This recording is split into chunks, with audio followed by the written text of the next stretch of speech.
শিলিগুড়ির 23 নম্বর ওয়ার্ডের প্রাক্তন কাউন্সিলর তথা তৃণমূল নেতা কৃষ্ণচন্দ্র পালের প্রয়াণ দিবসের দিনটি পালন করা হলো। এই দিন সূর্যনগর মাইকেল স্কুলের পাশে মূর্তিতে মাল্যদান করে শ্রদ্ধা জ্ঞাপন করেন।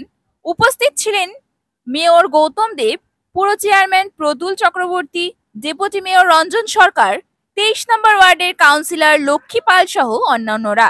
প্রত্যেকেই দিনটিতে শ্রদ্ধা জ্ঞাপন করে অনুষ্ঠানে কৃষ্ণচন্দ্র পালের স্মৃতিচারণ করেন।